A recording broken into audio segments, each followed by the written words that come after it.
तो हेलो दोस्तों, नमस्कार, गुड मॉर्निंग, आदाब, सत श्री अकाल। तो कैसे आप सब लोग? भगवान करे आप सब लोग अच्छे हों और आपका दिन शुभ हो। तो सबसे पहले तो जिन भी दोस्तों ने मेरे चैनल को सब्सक्राइब नहीं किया वो प्लीज़ मेरे चैनल को जो वो सब्सक्राइब कर लें और दोस्तों बेल आइकन को भी जरूर प्रेस करें ताकि आने वाली हर नोटिफिकेशन की जानकारी जो वो आप तक आराम से पहुँच सके। तो आइए दोस्तों बात करते हैं आज की मॉर्निंग अपडेट्स की। तो हिमाचल में 8 फरवरी से फिर शुरू होगा स्वच्छता सर्वेक्षण। मध्य प्रदेश के स्वच्छता रैंकिंग के लिए सर्वेक्षण 2021 8 फरवरी से दोबारा शुरू होगा। नवंबर और फिर जनवरी में यह सर्वे कोविड-19 के कारण जो वो रुक गया था। हालांकि जनवरी के पहले सप्ताह में टीम ने कुछ जिलों के कई गांवों का सर्वे किया था, लेकिन कोरोना संक्रमण के मामले बढ़ने पर सर्वे बंद कर दिया गया। अब 8 फरवरी से सर्वेक्षण दोबारा जो वो शुरू होगा। इसमें केंद्र की टीम प्रदेश के गांवों में स्वच्छता के विभिन्न मानकों की जो वो जांच करेगी। प्रदेश के 282 जबकि हमीरपुर जिले के 22 गांवों का स्वच्छता सर्वे जो वो किया जाएगा। निरीक्षण के बाद विभिन्न मानकों पर आधारित 1000 अंकों में से जिले को रैंकिंग दी जाएगी। देश भर में होने वाले सर्वे के बाद सबसे स्वच्छ जिले की रैंकिंग सामने आएगी। अपने जिले की स्वच्छता संबंधी फीडबैक देने के लिए लोग SSG 2021 ऐप प्ले स्टोर से डाउनलोड कर महज 5 प्रश्नों का उत्तर देकर सर्वे में भागीदार जो वो बन सकते हैं। स्कूल अपने स्तर पर तैयार करेंगे प्रैक्टिकल परीक्षाओं के प्रश्न पत्र। कोविड-19 के बीच शैक्षणिक स्तर 2021-22 के लिए स्कूलों में होने वाली टर्म 2 प्रैक्टिकल परीक्षाओं के लिए स्कूल शिक्षा बोर्ड प्रश्न पत्र जारी नहीं करेगा। स्कूलों को अपने स्तर पर प्रश्न पत्र तैयार करने होंगे। परीक्षा के संचालन के लिए केंद्र अधीक्षक, उपाधीक्षक और अन्य स्टाफ की नियुक्तियां संबंधित परीक्षा केंद्र के प्रधानाचार्य मुख्य अध्यापक को अपने स्कूल से आंतरिक रूप से करनी होगी। बोर्ड के अध्यक्ष डॉक्टर सुरेश कुमार सोनी ने कहा कि राष्ट्रीय शिक्षा नीति के अंतर्गत शैक्षणिक स्तर 2021-2022 के दौरान 10वीं और 12वीं कक्षाओं की टर्म 2 की बोर्ड परीक्षा के आयोजन के दृष्टिगत बोर्ड ने कई निर्णय जो वो लिए हैं। 4.1 की तीव्रता से थरथराया हिमाचल का किन्नौर, किसी तरह का कोई भी नुकसान नहीं। हिमाचल प्रदेश के किन्नौर जिले में भूकंप के झटके महसूस किए गए। भूकंप की तीव्रता रिक्टर पैमाने पर 4.1 आंकी गई। रविवार सुबह करीब 11:27 पर आए इस भूकंप का केंद्र किन्नौर में जमीन के अंदर करीब 10 किलोमीटर गहराई पर था।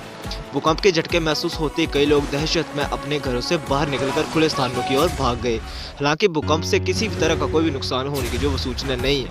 मौसम विज्ञान केंद्र शिमला की ओर से किन्नौर में भूकंप आने की पुष्टि की गई है। इससे पहले शनिवार को कुल्लू जिले में भी भूकंप के झटके जो वो महसूस किए गए थे।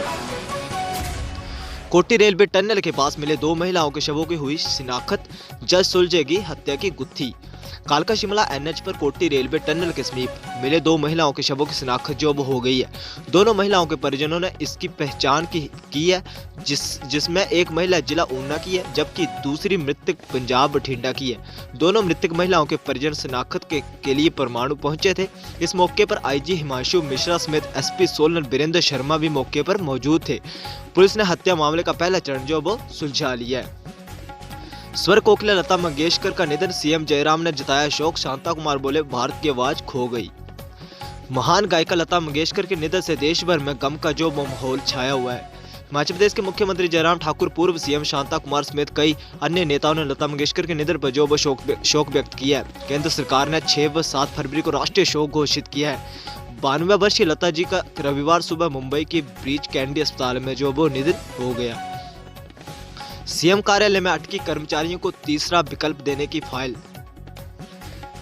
संशोधित वेतनमान के लिए तीसरा विकल्प देने के लिए फाइल मुख्यमंत्री कार्यालय में जो वो अटकी पड़ी है। मुख्यमंत्री जयराम ठाकुर की हरी झंडी के बाद ही इस बारे में अधिसूचना जो वो जारी होगी। कर्मचारियों को नया संशोधित वेतनमान लेने के लिए कौन सा विकल्प चाहिए, इसके लिए उनके पास महज 10 दिन ही बचे हैं। मुख्यमंत्री पिछले कुछ दिनों में शिमला में नहीं है। वह अगर सोमवार को शिमला में होंगे तो इस संबंध में बनी फाइल पर हस्ताक्षर कर इसे हरी झंडी जो वो दे सकते हैं। नए संशोधित वेतनमान देने के लिए मुख्यमंत्री जयराम ठाकुर ने 25 जनवरी को नए विकल्प की जो वो घोषणा की थी।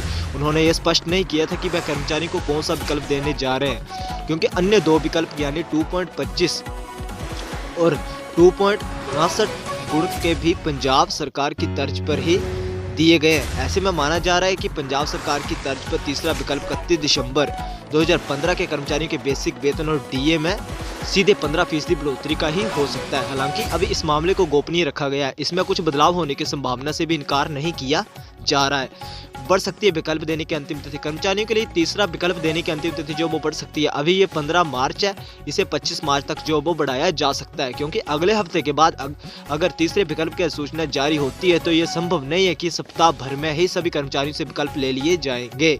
तीसरे विकल्प को देने या विकल्प की अवधि को बढ़ाने की सूचना सोमवार के बाद ही जारी हो सकती है।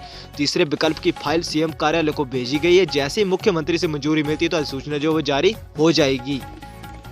15 फरवरी तक घोषित होंगे पीजी के नतीजे। पीजी और यूजी डिग्री कोर्स की सेमेस्टर और वार्षिक परीक्षाओं के लिए 7 फरवरी तक ऑनलाइन परीक्षा फॉर्म बिना लेट फीस जो वो भरे जाएंगे।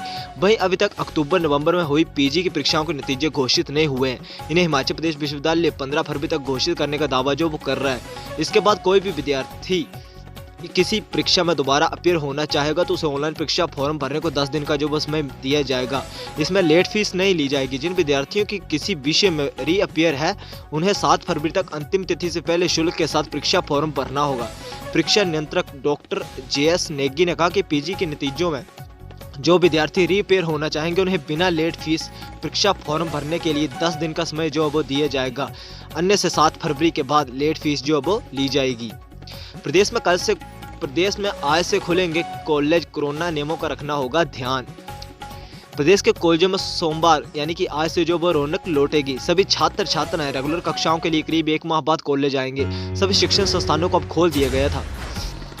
वहीं कॉलेजों में भी 5 फरवरी तक अवकाश था। ऐसे में अब रेगुलर कक्षाओं के लिए बच्चे कॉलेज आएंगे। हालांकि छात्रों की रेगुलर कक्षाएं अभी जारी हैं, लेकिन जिन छात्रों का सिलेबस अभी पूरा नहीं हुआ है और जो छुट्टियों में असाइनमेंट तैयार की गई है उन्हें अब छात्र ऑफलाइन ही जमा करवाएंगे। वहीं पिछले 2 स्तरों में 2020-21 में बिना परीक्षा के इंटरनल असेसमेंट और तय फार्मूला प्रमोट होते आ रहे छात्रों को भी इस बार फाइनल ईयर के साथ प्रथम और द्वितीय वर्ष की परीक्षा जो वो देनी होगी।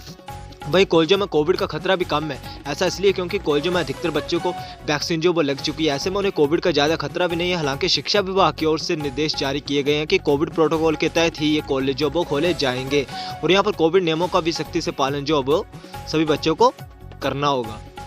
तो ये थे दोस्तों आज की कुछ अपडेट्स। तो आई होप कि आपको ये वीडियो पसंद आया होगा। अगर पसंद आया होगा तो वीडियो को लाइक और शेयर करना मत भूलिएगा दोस्तों। तो आपसे फिर मुलाकात होगी एक अगली अपडेट में। तब तक के लिए take care and bye bye दोस्तों।